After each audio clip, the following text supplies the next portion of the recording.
વિદ્યાર્થી મિત્રો, ભાર્ગવ સાહેબના જય શ્રી કૃષ્ણ. ગુજરાતી વિષયના સંદર્ભમાં આપણે ધોરણ 11 ની અંદર જોવા જઈ રહ્યા છીએ. એકમ 2 આપણો શરૂ જ છે. એ એકમ 2 ની અંદર શબ્દ ભંડોળ શીર્ષક નીચે આજે આપણે નવો મુદ્દો જોવા જઈ રહ્યા છીએ. કાલે આપણે છેલ્લા વિડીયોમાં જોયું ત્યારે એમાં આપણે શબ્દ કેવી રીતે બને છે, અશુદ્ધ શબ્દો કોને કહેવાય છે, શુદ્ધ શબ્દો કોને કહેવાય છે એ આપણે ઉદાહરણો સાથે જોયું. આ ઉપરાંત એ કેવી રીતે બને છે, સ વત્તા ર બરાબર શ્ર, પછી એના ઉદાહરણો જોયા, શ્રો, શ્રાવ, હિંસ્ર, શ્રદ્ધરા વગેરે.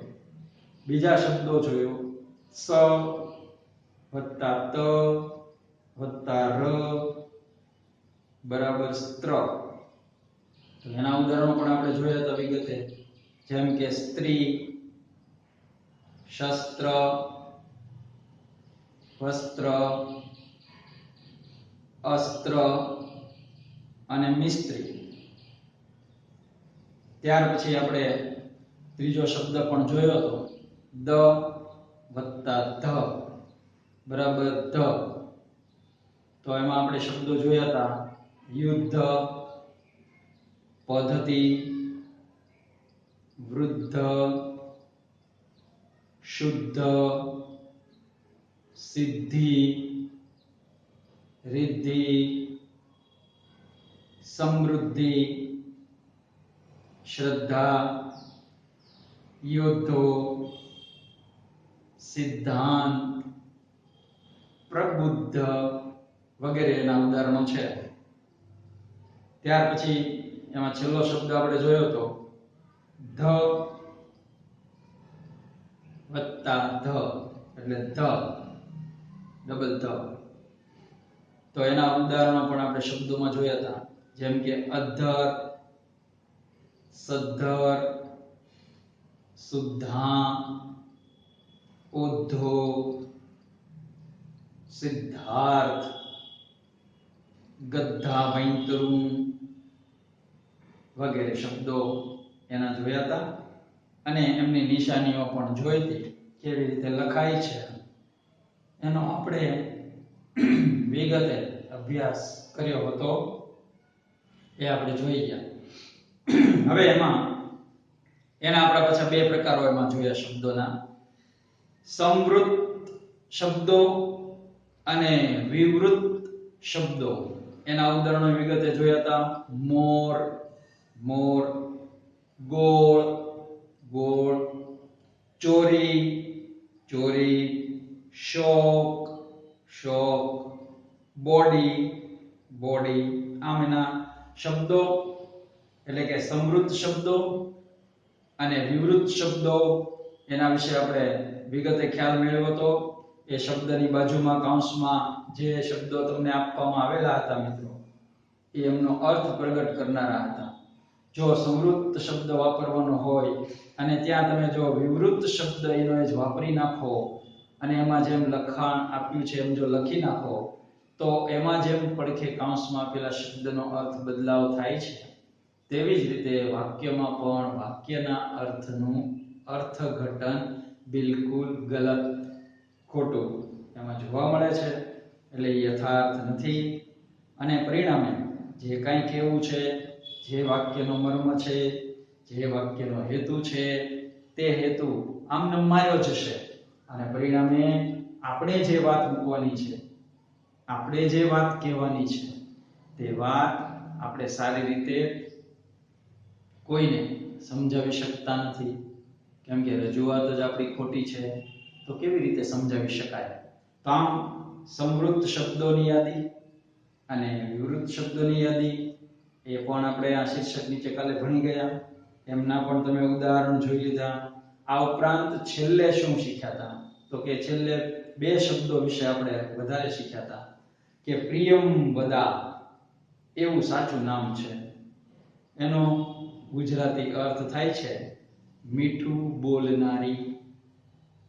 પણ એની જગ્યાએ જો તમે એમ લખી નાખો કે પ્રિયવંદા, તો એનો મતલબ જ કંઈક ઓર થાય છે. અને બીજો એમાં શબ્દ હતો શકુંતલાની. તો કુ ઉપર અનુસ્વાર છે, અનુસ્વારની બાબતો આપણે જોઈ હતી. અને એને બદલે જો તમે કુ ઉપરનો અનુસ્વારને શંકરના શ ઉપર લઈ લ્યો, શંકુતલા, તો એ સારું, માટેની જગ્યાએ, સુંદર એવું વપરાય છે.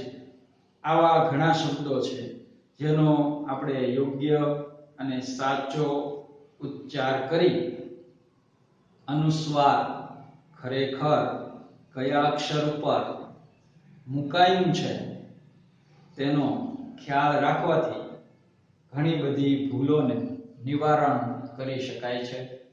તો આને આપણે કાલે જે ભણ્યા છે એનું આ ટૂંકમાં પુનરાવર્તન જોયું. હવે ત્યાંથી આપણે આ વિડીયોને આગળ જોડીએ છીએ.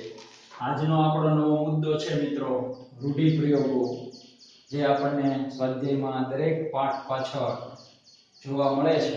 તે રૂઢિપ્રયોગ કોને કહે છે, એ રૂઢિપ્રયોગ શાથી છે, એ રૂઢિપ્રયોગ શું કામ ભાષામાં વપરાય છે, આ બધા પ્રશ્નોનો ઉત્તર આપણને આ શીર્ષક નીચે જરૂરથી પ્રાપ્ત થવાનો છે.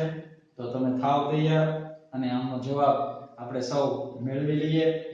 તો પહેલી જ વાત છે કે રૂઢિપ્રયોગો કોને કહેશું? તો ટૂંકો જ જવાબ છે, બહુ લાંબો જવાબ નથી, કે જાણીતા શબ્દો, રૂઢ થયેલા શબ્દ સમૂહો, એટલે એને રૂઢિપ્રયોગ કહેવામાં આવે છે. લોકો દ્વારા બોલાતી વાણી, લોક સમુદાય દ્વારા વારંવાર રૂઢ થતી વાણી, તેને રૂઢિપ્રયોગ તરીકે ઓળખવામાં આવે છે. હવે આપણે એને જરાક અલગ રીતે જોઈએ, ભાષાના સંદર્ભમાં જોઈએ અને નિહાળીએ. કોઈ પણ વાત રજૂ કરનારનો કોઈ આશય હોય, એટલે કે કોઈ હેતુ હોય જ, એમને તો કોઈ વાત વ્યર્થ તો ન જ રજૂ કરી શકે. તો એ આશય, એ હેતુ વાતને અસરકારક અને ચોટદાર બનાવવાના હોય છે.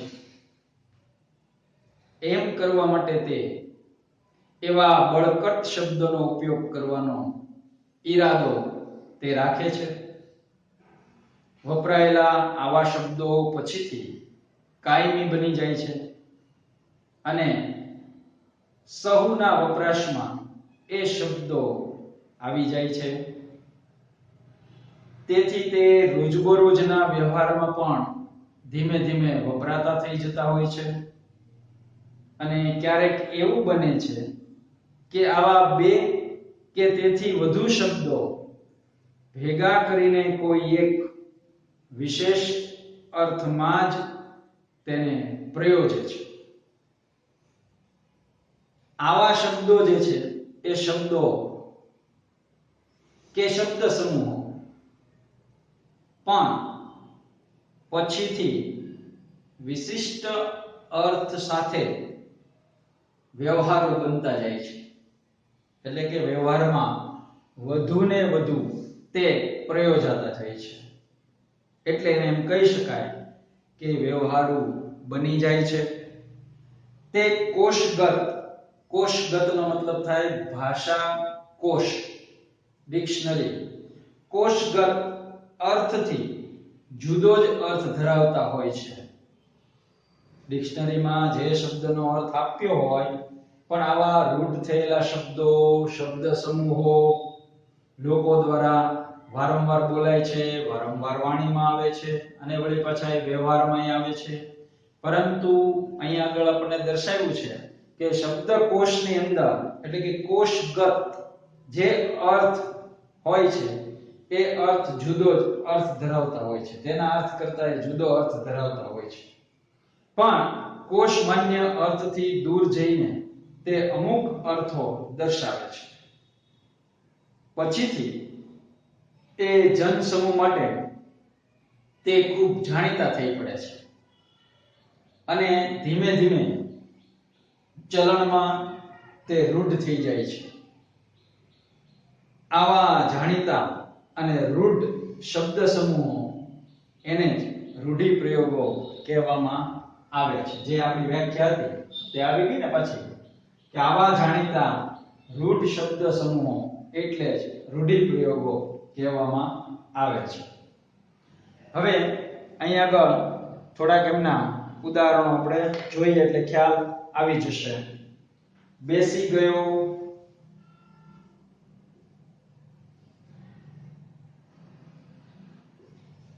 આ એક શબ્દ છે. બેઠો રહ્યો, બેસી જવું,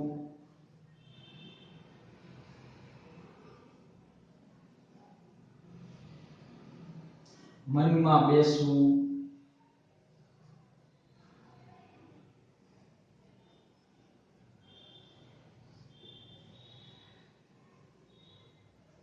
વગેરે શબ્દો જે છે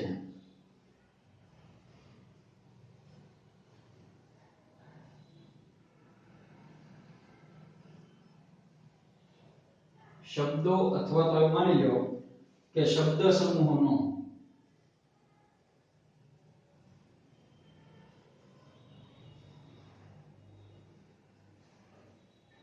અર્થ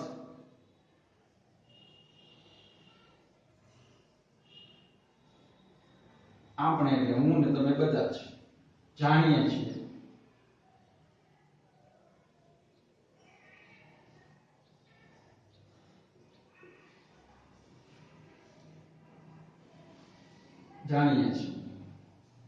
પણ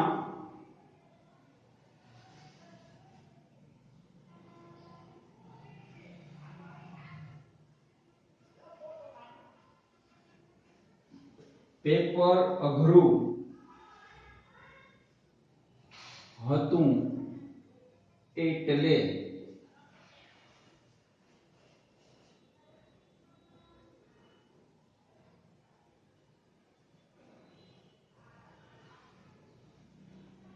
પેપર અઘરું હતું માટે અથવા તો એટલે કે છે પાણીમાં બેસી ગયું.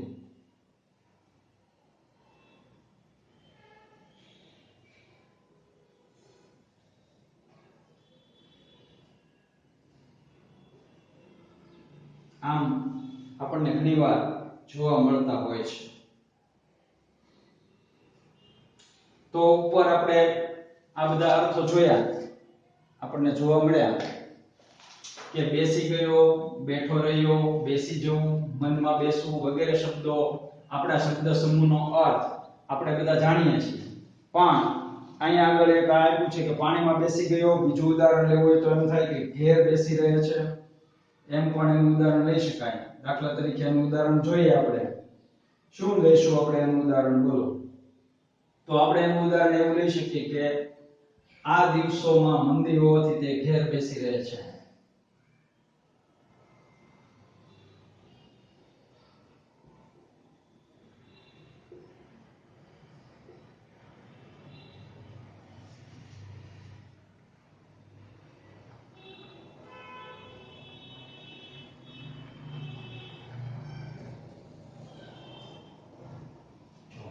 આ રીતે વાક્ય અહીંથી આપણે આપ્યું છે અને એનો અર્થ આપણને સમજાઈ જશે કે આ દિવસોમાં મંદી હોવાથી તે ઘેર બેસી રહે છે. તો અહીં આગળ ઘેર બેસી રહે છે એ શબ્દ આપણને રૂઢિપ્રયોગ તરીકે પ્રાપ્ત થાય છે. અહીં આગળ બેસી ગયો, બેઠો રહ્યો, બેસી જવું, મનમાં બેસવું વગેરે શબ્દનો અર્થ ખબર છે, પણ વાક્યમાં જ્યારે વાપરીએ છીએ કે આ દિવસોમાં મંદી હોવાથી તે ઘેર બેસી રહે છે, તો એનો અર્થ આવી રીતે આપણને જોવા મળે છે. અહીં ઘેર બેસી રહેવું એટલે બેકાર હોવું એવો અર્થ થાય છે.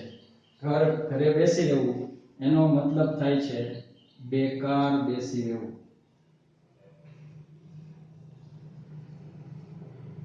આવો એનો અર્થ અહીં આપણને જોવા મળે છે. બેકાર બેસી રહેવું એવા અર્થમાં આ વાક્ય છે. આ દિવસોમાં મંદી હોવાને કારણે, કોઈ કામ ન મળવાને કારણે કે કામમાં કોઈ પ્રગતિ ન હોવાને કારણે કે વિકાસ ન હોવાને કારણે તે ઘેર બેસી રહે છે. એનો મતલબ ઘરે બેઠા છે એમ નહીં, એ બેસી ગયા છે એવું પણ નથી. અને મનમાં બેસી જવું એવો અર્થ એનો નથી.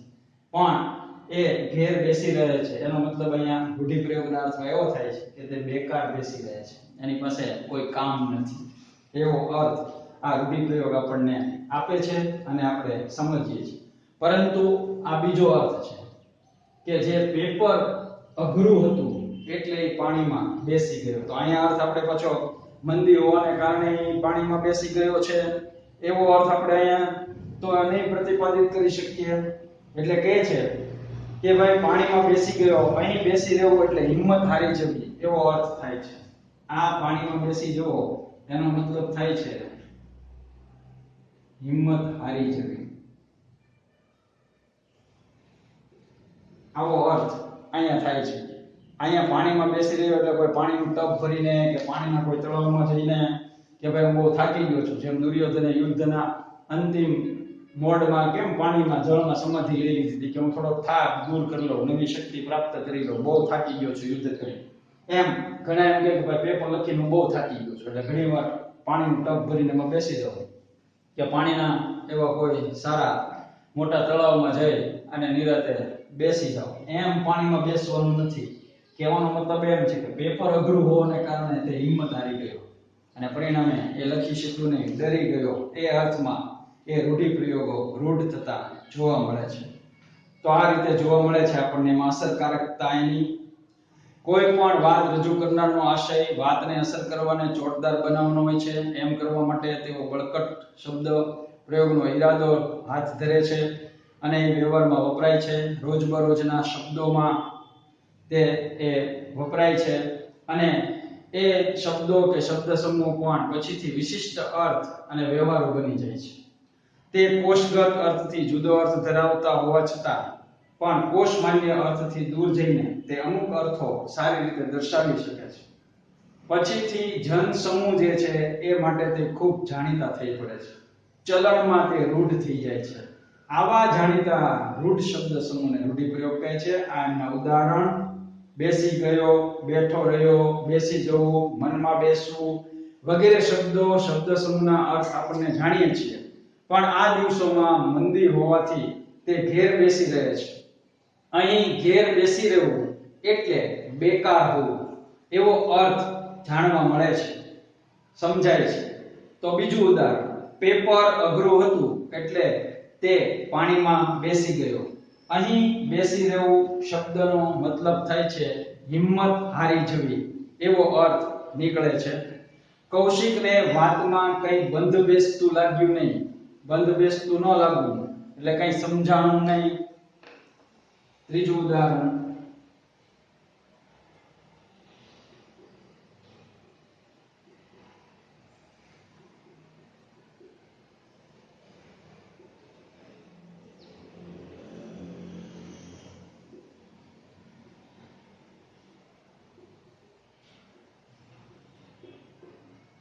કૌશિકને વાતમાં કંઈ બંધ બેસતું લાગ્યું નહીં. બંધ બેસતું લાગવું નહીં આ એક રૂઢિપ્રયોગ છે. હવે બંધ બેસતું લાગવું નહીં એનો મતલબ અહીંયા આગળ રૂઢ થયેલો જોવા મળે છે, એટલે કે સમજાયું નહીં એવો અર્થ અહીંયા થાય છે. એને કંઈ સમજાણું નહીં.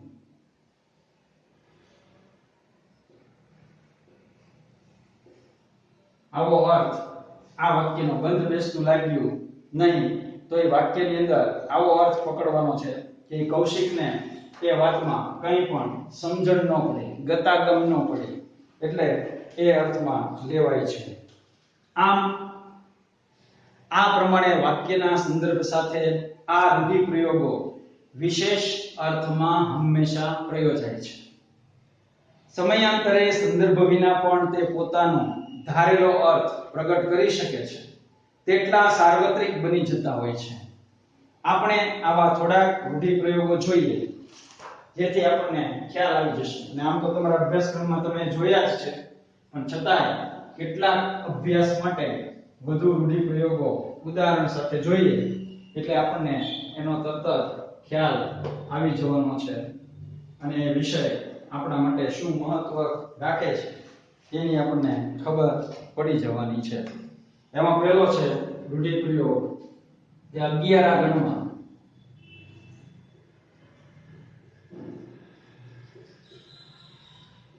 આવો રૂઢિપ્રયોગ છે. એનો અર્થ થાય છે ભાગી જવું. ઓ બારા ગણવા એટલે પણ ભાગી જવું. તમને કદાચ એ જાણીતો અર્થ છે. પછી હવનમાં હાડકા નાખવા.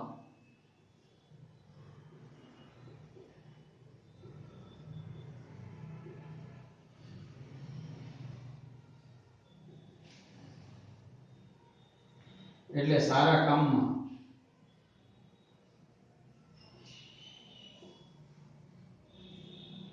દખલ કરવી.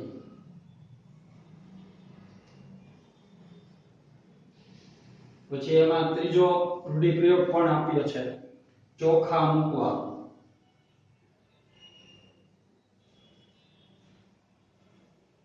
એનો અર્થ પણ સ્પષ્ટ છે નિમંત્રણ આપવું.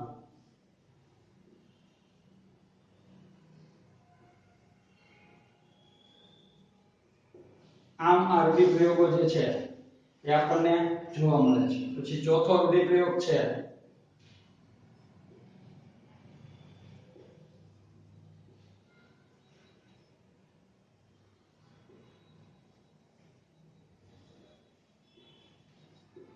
પેટનું પાણી પણ ન હલવું, એટલે કશી જ અસર ન થવી.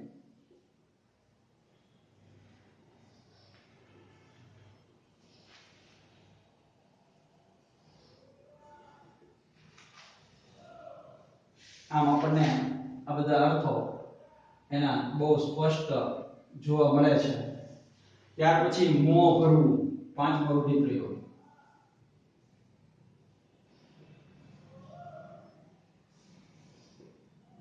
એનો મતલબ થાય છે કે લાંચ આપવી.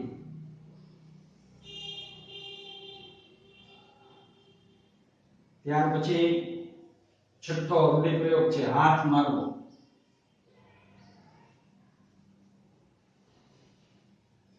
એનો મતલબ થાય છે ચોરી કરવી.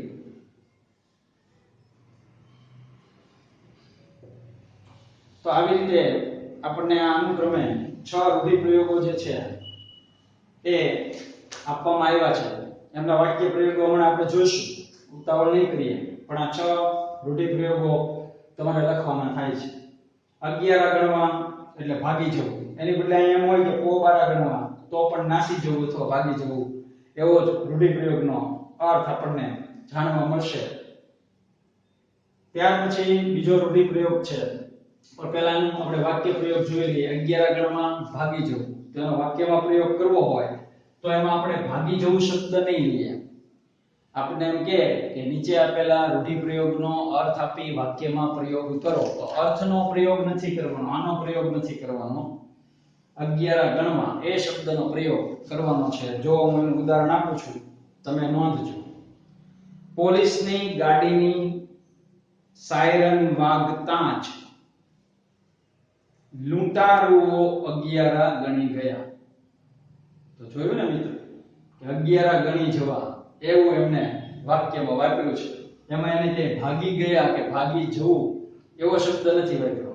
એટલે આપણે ઘણી વખત ઉતાવળમાં પરીક્ષામાં આવું ઊંધું પીરસી દઈએ છીએ કે રૂઢિપ્રયોગનો વાક્યમાં પ્રયોગ કરો એમ લખ્યું હોય તો આપણે શું કરીએ, આખું વાક્ય સાચું લખીએ, પછી કે પોલીસનું સાયરન ગાડીનું વાગ્યું એટલે ભાગી ગયા.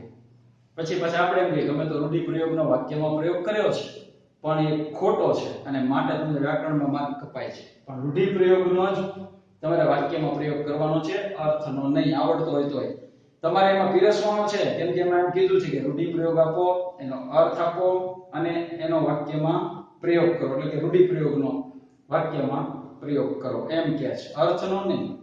એટલે 11 ગણમાં એનો જ તમારે પ્રયોગ વાક્યમાં કરવો જોઈએ. બીજો રૂઢિપ્રયોગ છે હવનમાં હાડકા નાખવા. તો એનો અર્થ થાય છે સારા કામમાં દખલ કરવી, અવરોધ ઊભો કરવો. તો એમનો વાક્ય પ્રયોગ આપણે કરીએ કે શાળાના બાંધકામમાં કોઈએ હવનમાં હાડકા શા સારું નાખવા.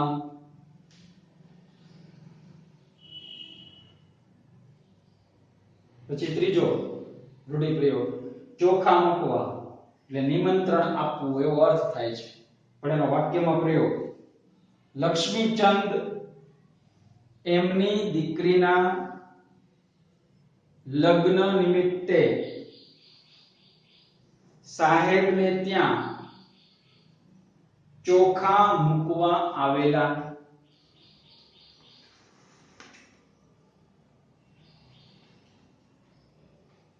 ચોથો રૂઢિપ્રયોગ છે પેટનું પાણી પણ ન હલવું, અર્થાત કશી જ અસર ન થવી. તો એનો વાક્યમાં પ્રયોગ વાવાઝોડું આવી રહ્યું છે એવા સમાચાર જાણ્યા પછી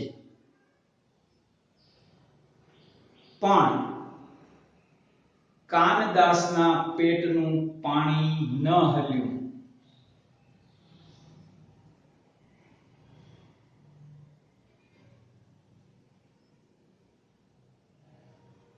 પાંચમો રૂઢિપ્રયોગ મોં ભરવું એટલે લાંચ આપવી, રુશ્વત આપવી,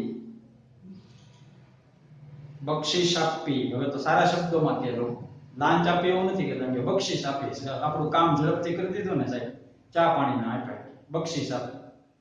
પણ એને ટેવ પાડી છે, એટલે જે આપનાર છે તો લેનાર શા માટે ના પાડે? પ્રશ્ન આ છે. એટલે કે છે મોં ભરવું, લાંચ આપવી, એનો રૂઢિપ્રયોગ. તમારે જો આ કામ કરાવવું હોય તો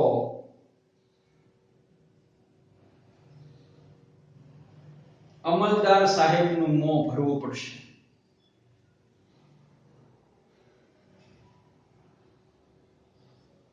અને છઠ્ઠો રૂઢિપ્રયોગ હાથ મારવો એટલે ચોરી કરવી એવો અર્થ થાય છે.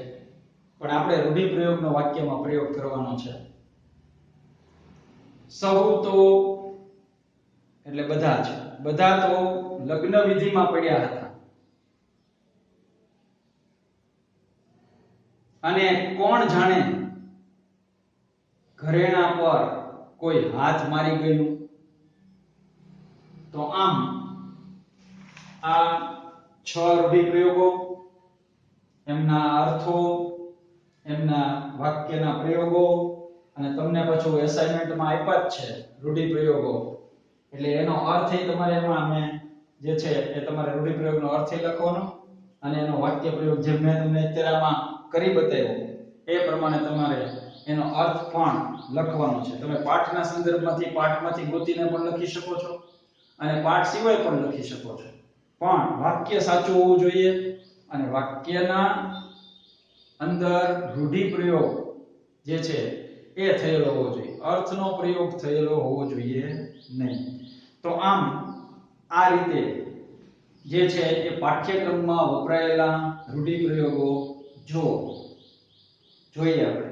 એમાં પહેલું એક ઉદાહરણ છે, બા મને પકડવા આવી ત્યારે બંદા તો પોબારા ગણી ગયા. અમૃતા કૃતિમાં આ સરસ મજાનો સંવાદ છે. બાના નાનપણની એક ઘટના લેખકે બાને વર્ણવે છે અને તેના ભોળપણ પર હસે છે. ત્યારે બા મસ્તીથી લેખકને સ્નેહપૂર્વક પકડે છે અને લેખક દૂર નાસી જાય છે. આ વાતને લેખકે રેખાંકિત રૂઢિપ્રયોગથી ત્રાદશ કરી છે. આટલું મોટું લાંબુ વર્ણન લખે તો આપણે થાકી જઈએ પછી પાઠ વાંચવામાં, સમજવામાં. એટલે એને વિચારે એનો સામાસિક શબ્દ બનાવીને રૂઢિપ્રયોગ અર્થે મૂક્યો છે કે બા મને પકડવા આવી ત્યારે બંદા તો પોબારા ગણી ગયા. બીજું એક ઉદાહરણ છે, મારા લગ્નની તૈયારીઓના પાશેરાની પહેલી પૂણી હતી. પાશેરામાં પહેલી પૂણી હતી એ રૂઢિપ્રયોગ થયો છે. એ પણ અમૃતા પાઠમાંથી જ છે કે લેખક જ્યારે બહારથી આવે છે સ્કૂલેથી ત્યારે ઘરમાં જોવે છે તો ફઈ ને માસી ને બા ને બધા અનાજ સાફ કરવા લાગી જાય છે અને એમની પાસેથી જાણે છે કે આ બધી શેની તૈયારીઓ તડામાર ચાલી રહી છે યુદ્ધના ધોરણે. ત્યારે બધા હસતા હસતા કહે છે કે આ તમારા લગ્નની તૈયારી ચાલી રહી છે. એ પાઠની આ વાત છે. એટલે ત્યારે લેખક આમ કહે છે કે મારા લગ્નની તૈયારીઓના પાશેરાની પહેલી પૂણી હતી. અહીં લગ્નની તૈયારીઓની શરૂઆત થઈ એમ કહેવાનો મતલબ છે, એનો પ્રારંભ થયો તેમ કહેવાનો મતલબ છે. એનો એક રૂઢિપ્રયોગ બીજો પણ છે કે શ્રી ગણેશ માંડવા, શ્રી ગણેશ થવા. તો એનો મતલબ પણ એવો જ થાય કે તૈયારીઓ શરૂ થવી, કાર્યનો આરંભ થવો. તો આમ તૈયારીઓની શરૂઆત થઈ ચૂકી હતી એમ એ રૂઢિપ્રયોગમાં સૂચવાયું છે.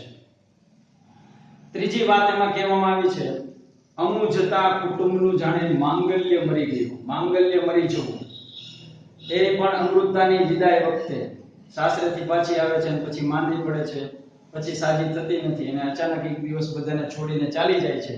તો માંગલ્ય મરી જવું એટલે કુટુંબની પ્રસન્નતા જે છે એ પ્રસન્નતાને અવરોધાય છે અને દુઃખમાં પલટાઈ જાય છે. એટલે એવું બધું લાંબુ લખવાને કારણે એ રૂઢિપ્રયોગ અહીંયા લેખકે બહુ સુંદર પ્રયોગ કરી દીધો છે કે કુટુંબનું જાણે માંગલ્ય મરી ગયું. એ અમૃતા પાઠની આ સુંદર પંક્તિ છે. અમુની વિદાયથી કુટુંબ ઉપર અસહ્ય વેદના ફરી વળી છે એમ સૂચવવા માટે આ રૂઢિપ્રયોગનો અહીંયા ઉપયોગ કરવામાં આવ્યો છે. આ રીતે તમારા પુસ્તકની કૃતિઓમાં આવો વિશિષ્ટ અને રૂઢ અર્થ ધરાવતા શબ્દ સમૂહો અહીં તહીં રહેલા છે. થોડામાં ઘણું કહી જતા આવા રૂઢિપ્રયોગો એ ભાષાનું સૌંદર્ય છે, ભાષાનું અસરકારક શબ્દભંડોળ છે અને એ ભાષાની એક સંપત્તિ છે. આવી રીતે રૂઢિપ્રયોગો જે છે એ આપણને વિગતે જોવા મળે છે. આ ઉપરાંત બીજો એનો મુદ્દો છે સામાસિક બાબતો. આ રૂઢિપ્રયોગો પૂરા થયા.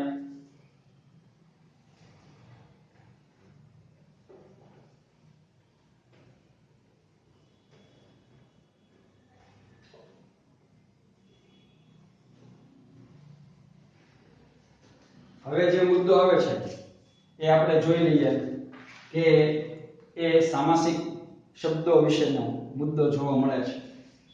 નવો મુદ્દો.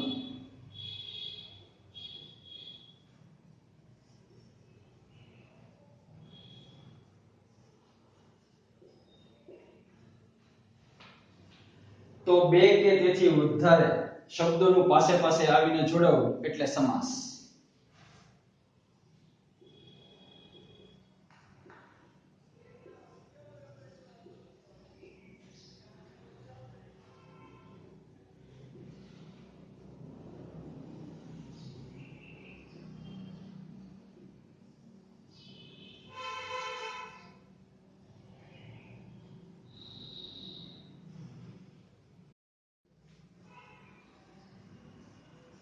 આને સમાસ કહેવામાં આવે છે એવું આપણને જણાવે છે. બે કે તેથી વધારે શબ્દોનું પાસે પાસે આવી અને એકબીજા સાથે જોડાઈ જવું અને એક શબ્દ બનવું એને આપણે સમાસ પણ કહીએ છીએ અને ક્યારેક શબ્દ સમૂહ માટે એક શબ્દ પણ કહીએ છીએ. વાક્યને જે છે એ આવી રીતે જોડવામાં આવે છે.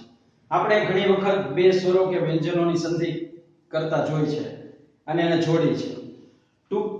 ટૂંકું કરીને આપણે એને બોલીએ છીએ. એ રીતે શબ્દોની વચ્ચે રહેલા પ્રત્યયો, નામયોગીઓ વગેરે દૂર કરીને શબ્દો જ્યારે ભેગા કરવા એટલે કે સમાસ કર્યો કહેવાય. આ પદો એટલે જ સામાસિક પદો તરીકે ઓળખાય છે. હવે એમાં આપણને એક ઉદાહરણ જોવા મળે છે. દાખલા તરીકે આમ લખ્યું હોય રાત અને દિવસ. પછી બીજું ઉદાહરણ લઈ શકાય ટપાલ નાખવાની પેટી. પછી 3 એમાં આપણે લઈ શકાય કે ઉપમા ન આપી શકાય તેવું.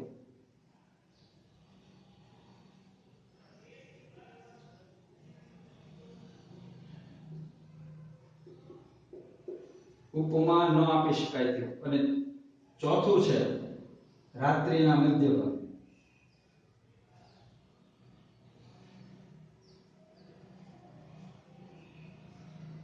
મધ્યભાગ. જો આવી રીતે આના આ અલગ અલગ શબ્દો છે, પણ એને જોડવાથી એ સામાસિક શબ્દની અંદર રૂપાંતરિત થઈ જશે. હવે આ વાક્યમાં આપણે જોઈ લઈએ કે પૃથ્વી પોતાની ધરી ઉપર ફરે છે એટલે રાત અને દિવસ થાય છે. તો આપણે આ રાત અને દિવસ જે થાય છે એની જગ્યાએ એક સામાસિક શબ્દ જે છે એ આપણે મૂકવો હોય તો મૂકી શકાય ને. રાત અને દિવસ એ બે શબ્દો મૂક્યા છે. પછી બીજું ઉદાહરણ જોઈ લઈએ, ટપાલ નાખવાની પેટી. તો ટપાલ નાખવાની પેટીમાં તેણે પોસ્ટકાર્ડ નાખ્યું. પછી ત્રીજું ઉદાહરણ જોઈ લઈએ, જેની ઉપમા ન આપી શકાય તેવું સૌંદર્ય હિમાલયનું. પછી ચોથું ઉદાહરણ જોઈ લઈએ કે રાત્રિના મધ્ય ભાગે ધીમે ધીમે વાવાઝોડાએ મંડાણ માંડ્યા. આ ઉપરના વાક્યોમાં રહેલા ઘાટા પદો તપાસો. પ્રથમ વાક્યમાં રાત અને દિવસ એ પદોની જગ્યાએ તમે ખાલી એટલું લખી નાખો, રાત દિવસ, તો એ સામાસિક શબ્દ બની જાય છે. એનો જવાબ તો પૃથ્વી પોતાની ધરી ઉપર ફરે છે એટલે રાત દિવસ થાય છે. આમ લખાય, સરસ લાગે.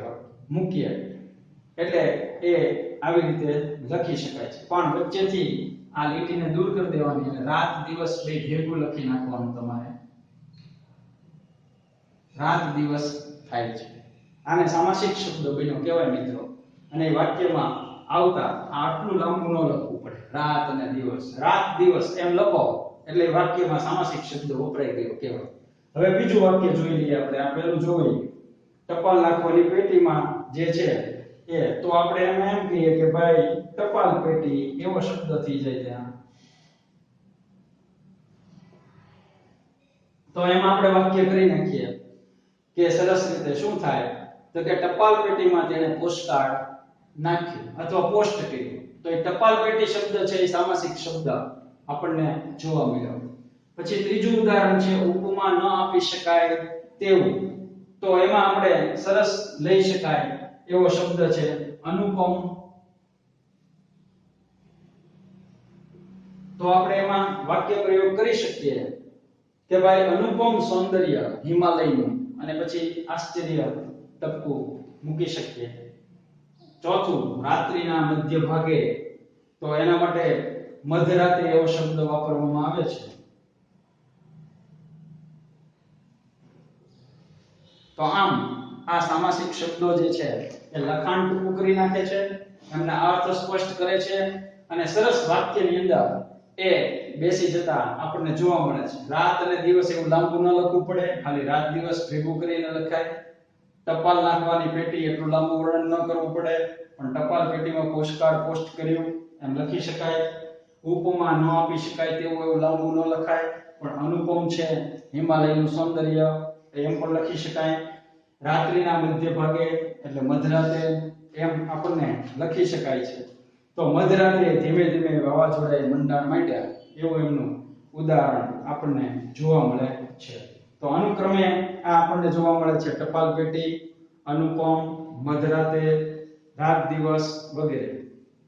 વાક્યમાં સામાસિક શબ્દો પ્રયોજવાથી વાક્ય ટૂંકું બને છે, સચોટ બને છે અને એથી અર્થગ્રહણ પણ સરળતાથી થઈ શકે છે. તો આવી રીતે મિત્રો આપણે જે છે એ આજે આ એકમ 2 માં શબ્દ ભંડોળ શીર્ષક નીચે આ સામાસિક શબ્દો અને પહેલા નું જે વર્ક છે એ આપણે જોયું અને એને તમે સરસ રીતે સમજી શક્યા હશો. તો આ એકમ એટલો જ મહત્વનો છે જેના કારણે તમારા લખાણમાં ઘણો બધો સુધારો થશે અને સુધારો આવવાથી તમારું લખાણ સારું અને સચોટ બની જશે. એટલું જ નહીં પણ તમે સારું લખી શકશો. જેમ કે મોટા પ્રશ્નો છે, સવિસ્તર ઉત્તરો લખો, 2-3 વાક્યના ઉત્તરો લખો, આ ઉપરાંત નિબંધ લખવાના થશે. ત્યારે તમે જો આ બધું શીખી ગયેલા હશો, નાની નાની બાબતને ચીવટપૂર્વક, તો આ બધું જ તમને તે દિવસે ખૂબ જ ઉપયોગમાં આવશે. હવે પછી આગળ જે છે એ સમાનાર્થી વિરુદ્ધાર્થી શબ્દોનું ચેપ્ટર, આમાં તે એકમ 2 શબ્દ ભંડોળ શીર્ષક નીચે તે પણ એનો વિગતે પાછો આપણે અભ્યાસ કરીશું. ત્યાં સુધી ભાર્ગવ સાહેબના જય શ્રી કૃષ્ણ.